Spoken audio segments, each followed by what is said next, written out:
Daycare at Poets Pet Parlor. Visit WZMQ19.com/pup to submit your photo and your chance to win today. Entries accepted now through National Puppy Day on March 23rd. The Upper Peninsula's new CBS station, WZMQ 19. Good evening, everyone. I'm Kevin Hodge. Tonight on your WZMQ 19 News. In day 4 of a non-fatal shooting trial, defendant Jacob Cronick takes the stand. He claims he was in fear of his life when he shot his former father-in-law. Plus, Michigan lawmakers continue to figure out what they can include in next year's state budget. We'll have the latest details. And those looking for more support for the Great Lakes converge in Washington, D.C. We'll hear what kind of investments they're looking to make. Your 19 News at 6 starts now. Live from the UP, this is WZMQ 19 News at 6.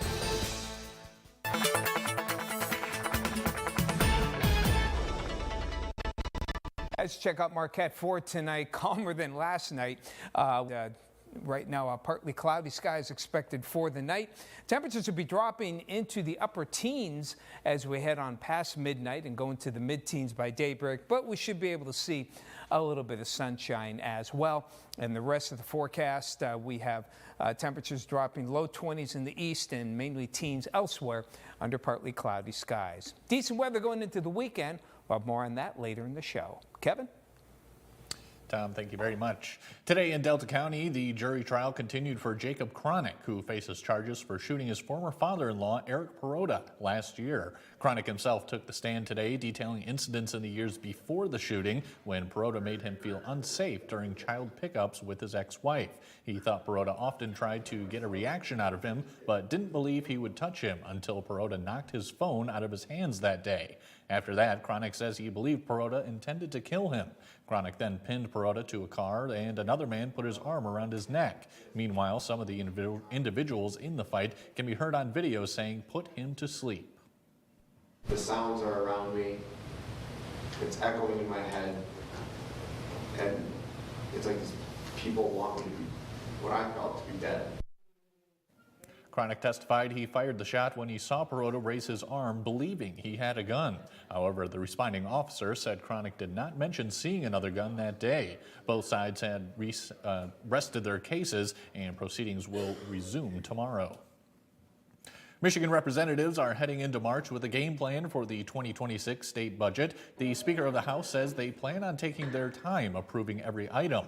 Normally, the bills are signed before July to allow funding recipients to plan, but House Republicans say they are prepared to work up until the deadline.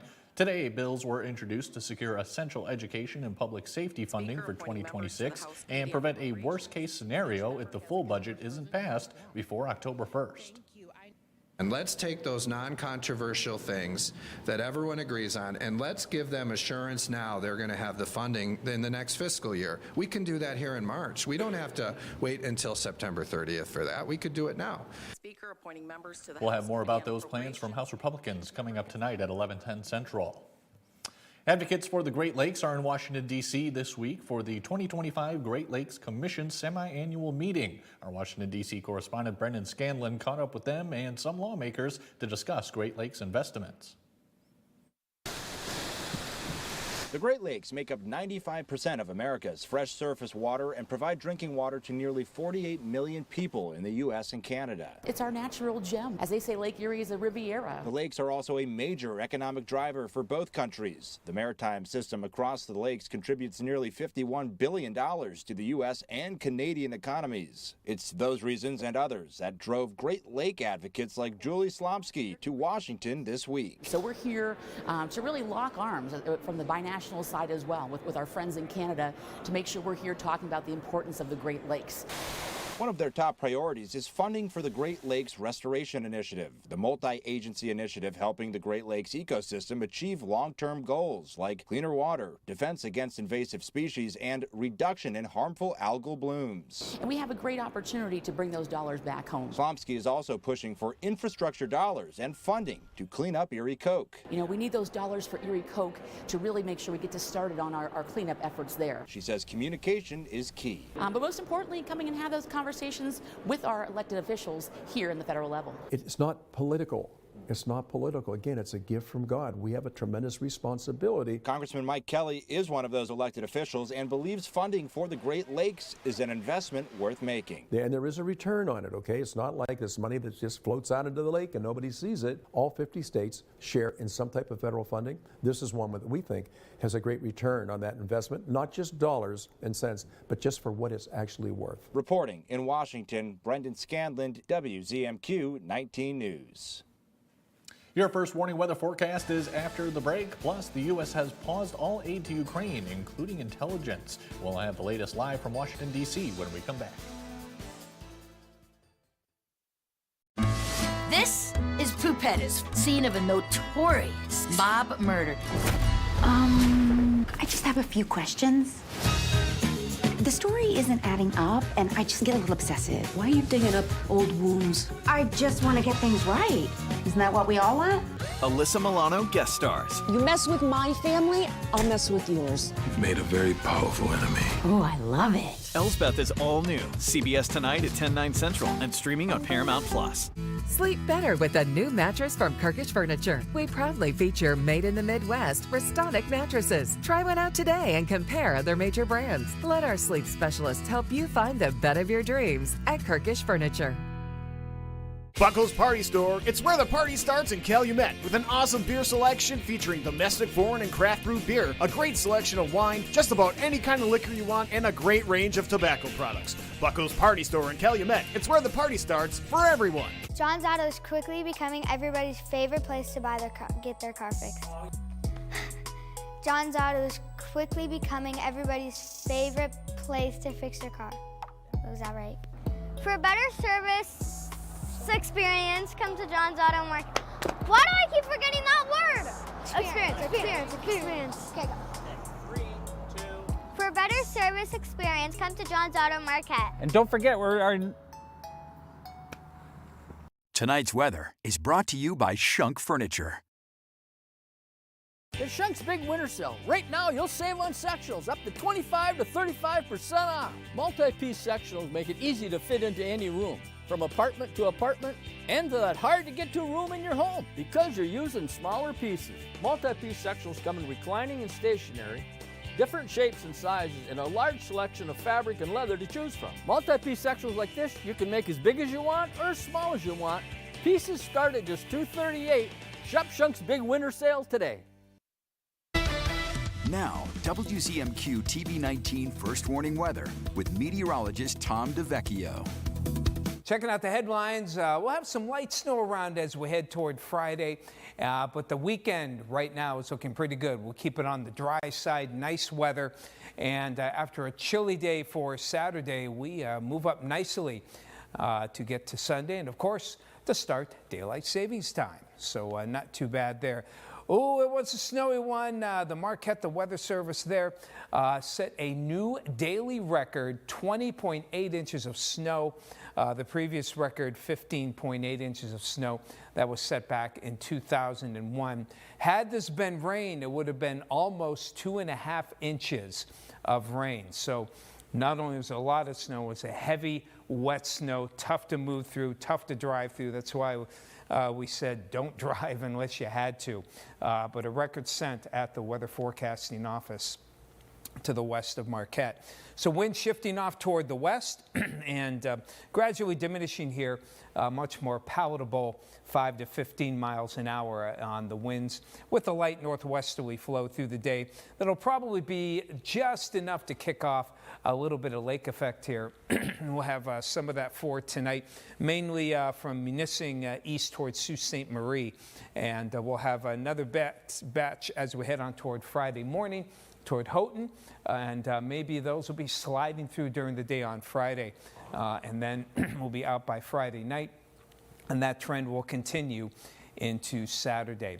So snowfall amounts here with that lake effect, not much for tonight, a couple of tenths of an inch, and could get up to 1 to 2 here along the shoreline from Marquette over toward Houghton with that lake effect that will fall, but even then it will be widely scattered. So how are things looking for the rest of March? It looks like temperatures overall are going to be near normal in the grand scheme of things.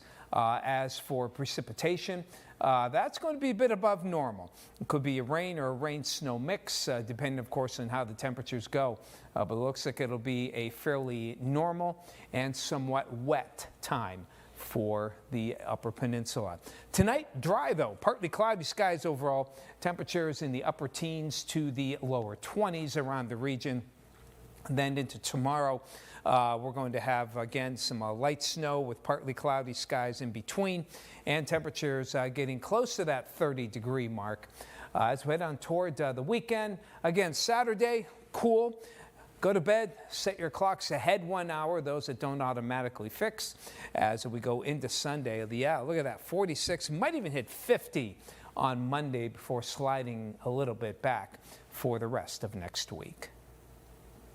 Tom, thank you. European leaders are pledging to pitch in more to help Ukraine. They held an emergency meeting after the White House says they're pausing military aid to Ukraine. Our Washington, D.C. correspondent Rachel Knapp now joins us live. Rachel, are world leaders worried about Ukraine's future without help from the U.S.?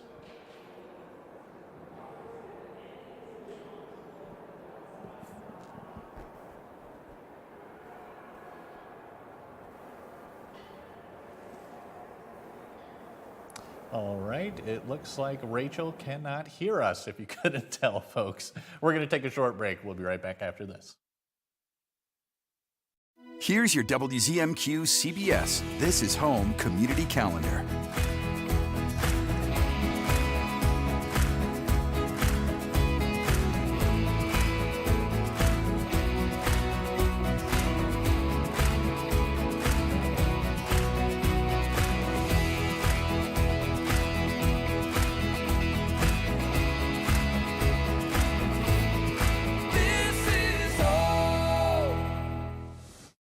Meet Gomer Pyle, Musical Marie.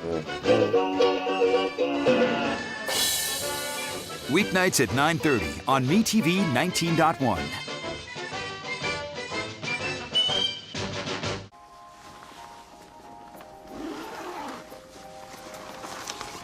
How'd it happen? She showed up dead on arrival. This never gets easier. It does when you call CarShield before your car breaks down. Look at these prices.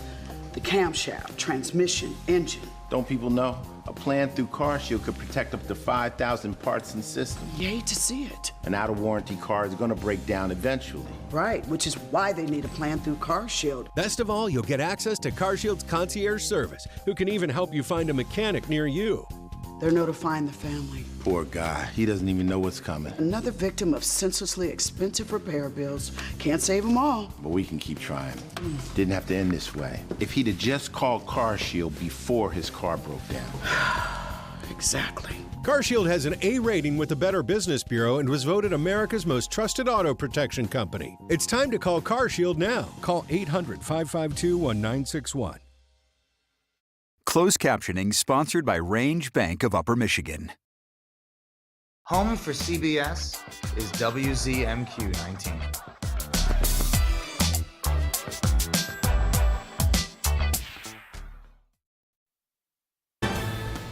You're watching WZMQ 19 News, live and local, with Kevin Hodge.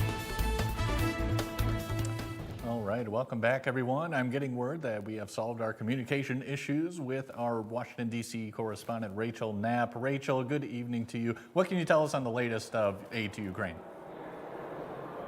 Oh, good evening, Kevin. Sorry about that technical difficulties there. But yeah, from what I'm hearing is that European leaders are looking to kind of beef up their support for Ukraine. Of course, the United States has been the biggest ally and partner for aid for Ukraine. And world leaders are just wanting to make sure that the U.S. Keeps helping Ukraine. In last week's fiery Oval Office showdown between President Trump and President Zelensky resulted in Zelensky getting asked to leave the White House. You're not in a good position. You don't have the cards right now. The president said Zelensky, who was there to sign a minerals agreement with the U.S., could return if Ukraine is open to peace negotiations with Russia. Since then, the administration has paused military aid and intelligence sharing with Ukraine. And it's a pause for a review. The move has received some support from Trump's Republican allies. The president has authority to do that, to act as the commander-in-chief, to use the strategy that he and his team believe is best fit for that. There are reports that the pause for U.S. aid to Ukraine could hurt Ukraine. For example, losing advanced weapons, air defense systems, and a potential high number of Ukrainian casualties. On Thursday, European leaders held emergency talks to look at new ways to shore up their own security and support that Ukraine will still be protected. Leaders say Washington's new attitude towards Ukraine poses an entirely new challenge for them, and Europe must take up this challenge. This is something that we have been asking for a long time, that Europe is capable of standing up on its own 2 feet. Zelensky is trying to mend the relationship, sending the president a letter. Most recently, Zelensky says progress is being made between the U.S. and Ukraine. Today, Ukrainian and American teams began working on an upcoming meeting. Andrew Yermark and Mike Waltz held talks, and we're seeing forward momentum. We hope to see the first results next week. And Kevin, now that there's been some tension between the U.S. and Ukraine, it's put into perspective with some European leaders as to their own security assurances and measures. And so part of these talks today in Brussels were about their security measures. And so, for example, France's President Emmanuel Macron, he suggested that they start looking at France's nuclear arsenal as a deterrent against threats like Russia. Of course, those kind of suggestions are not favorable within Moscow. They're calling that its own threat as well. But as far as the future for Ukraine and the United States, we do know that there should be a meeting set up between the two countries as early as next week, and possibly somewhere like Saudi Arabia. Back to you. Rachel, thank you very much as always. Pope Francis has issued an audio message to the faithful as he continues to recover from double pneumonia. The Vatican says the 88-year-old pontiff is in stable condition, but not out of the woods yet. Chris Livesay has an update from Rome. Well, it's an encouraging sign to hear Pope Francis expressing his gratitude for the people who have been praying for him, specifically right behind me in St. Peter's Square. It's the first time we've heard from Pope Francis since he was hospitalized. But, of course, it's also a reflection of the toll that this illness has taken on him.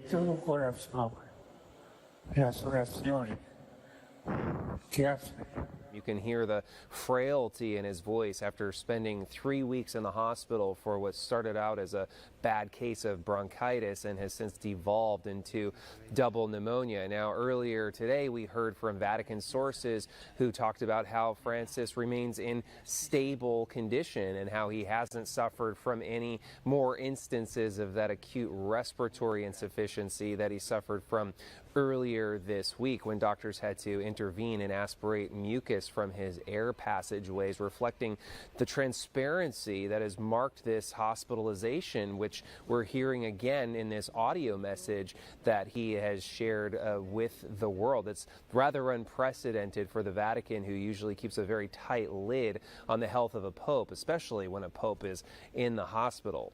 Chris Livesay, CBS News, Rome.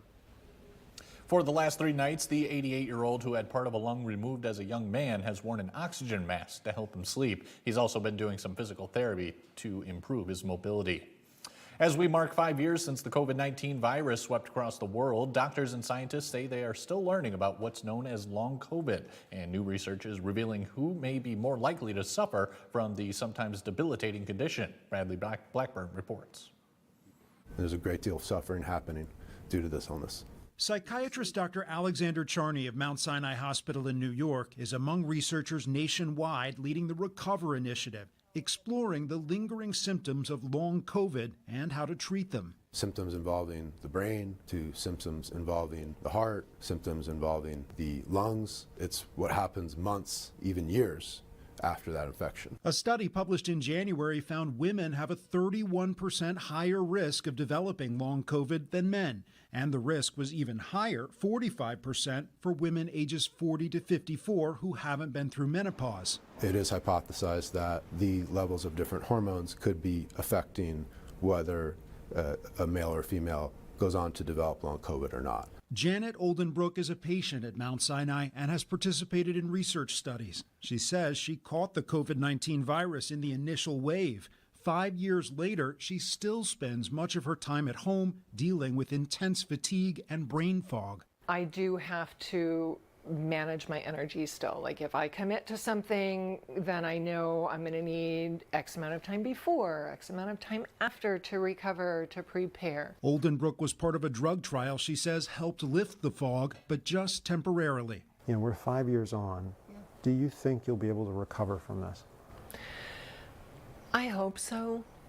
I really hope that the work that they're doing at the Recover Center is going to come up with something long-lasting. The long impact of long COVID that doctors say they're still just beginning to understand. Bradley Blackburn, CBS News, New York.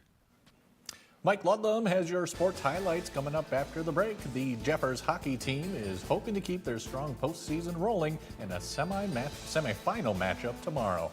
We'll be right back in just a couple minutes. I'm Maddie. People assume I'm a harmless old lady. Morning, y'all. Anybody want a muffin? Could I have some apple juice? It's my blood sugar. I'll be right back.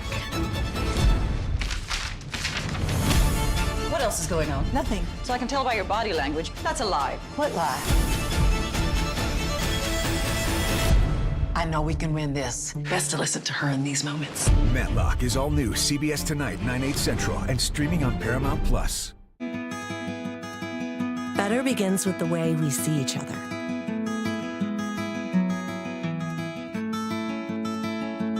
Better begins with the way we treat each other.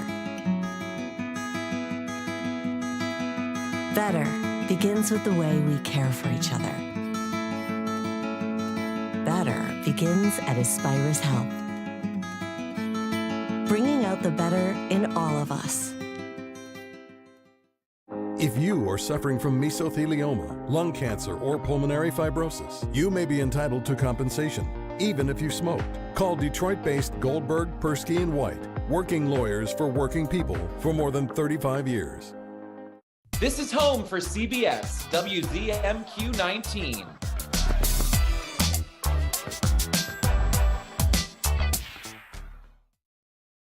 Tonight's sports is brought to you by the Window Store. The Window Store Home Improvement Center is your clear choice for quality products and expert installation. We have a thorough and seamless process, start to finish. From the moment you meet our friendly staff, you'll be amazed by their attention to detail. Our team of experienced professionals take pride in their work, and with our 2-year warranty on all installations, you'll have peace of mind knowing your investment is protected. Plus, we service the entire Upper Peninsula. Your clear choice is the Window Store.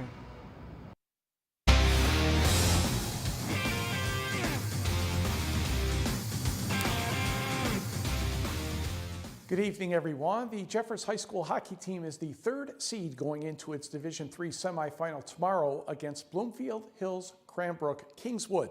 The game will take place in Plymouth. Jets head coach Aaron Helmanen is excited for the opportunity not only for his team but for the community. Got a few ties to these boys for sure, and we're excited for what they've been able to do, but they just, they come to work, they put their head down and get it done. Excited, right? We've made a lot of trips this year in the Gaylord area, northern Lower Peninsula, so the boys are ready to make another road trip. Face-off is set for 1:30 tomorrow. The other Division III semifinal will have 4th-seeded Alpena against top-seeded Orchard Lake St. Mary. Manistee native Tristan Ashbrook has signed a professional tryout with the Providence Bruins of the American Hockey League.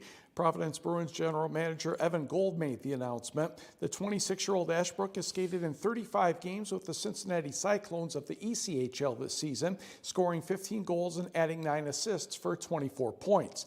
The 5'11", 180-pound forward has appeared in 11 AHL games this season on loan with Cleveland, Iowa, and Belleville, totaling 4 assists. Ashbrook notched a career-high 57 points in 69 ECHL games with the Adirondack Thunder last season.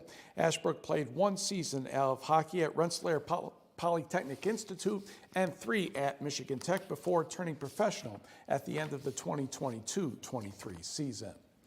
The NMU women's basketball team has advanced to the GLIAC semifinals in the Lower Peninsula thanks to an 81-60 win over Saginaw Valley State last night. The second-seeded Wildcats meet the third-seeded Ferris State Saturday in the semifinal in Allendale, home of Grand Valley State. The Wildcats easily defeated the Bulldogs twice during the regular season, including a 30-point blowout on February 15th. NMU head coach Casey Thousand says that does not matter now. Yeah, we know that they're going to be tough and they're going to be hard. They beat Roosevelt tonight and their home court, and now we got to go to Grand Valley on a neutral site and see what happens. So it's not going to be easy beating a team 3 times, but you got to come out and you got to be ready to go. The Ferris State NMU contest will be the second game of the doubleheader at Grand Valley on Saturday. Tip-off is set for 4:30. The first game will have the host Grand Valley State Lakers against Wayne State. That game is scheduled to begin at 2 o'clock. The Michigan Tech men's basketball team will host the GLIAC semifinals and final this weekend at the SDC gym. Tech advanced to the semifinal with an 84-65 victory over Roosevelt last night. The Huskies will face NMU for the 3rd time this season. The Wildcats excused Grand Valley State 85-72.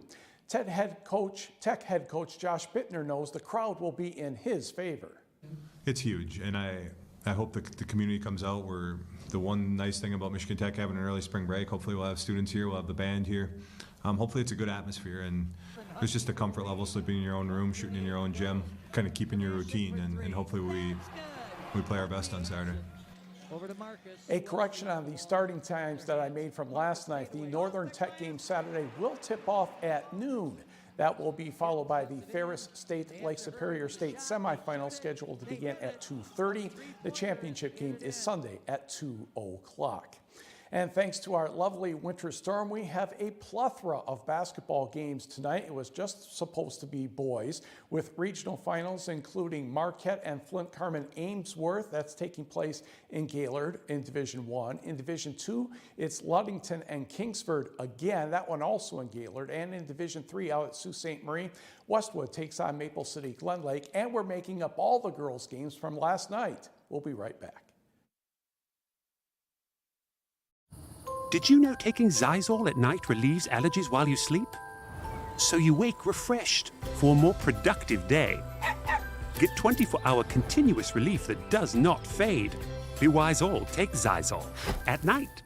Choice Privileges makes it easy to earn points and maximize any vacation. You can earn reward nights fast and redeem at over 7,400 hotels. Maximized!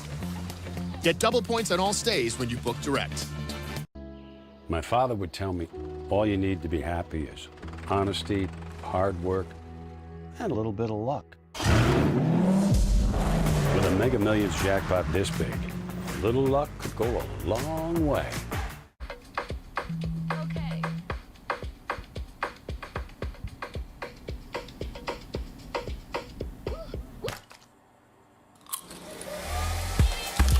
Getting ready, we all have our routine. Finding an outfit. Fixing your hair.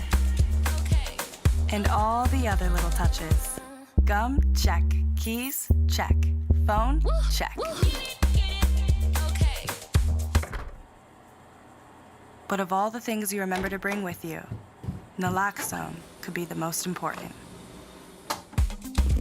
It can reverse an opioid overdose. You can get it without a prescription in most states, and it's really easy to use. If you or someone you know is at risk for opioid overdose, naloxone could save their life. Keep it on you and at home. For more information about naloxone, visit cdc.gov/stop-overdose. Direct. Don't you ever look up at the sky and roll your eyes. You hear me? Yes. Yeah, good. He holds the line. I resent it, and I resent you for doing it. Mathis Court is in session. Weekdays on WZMQ CBS.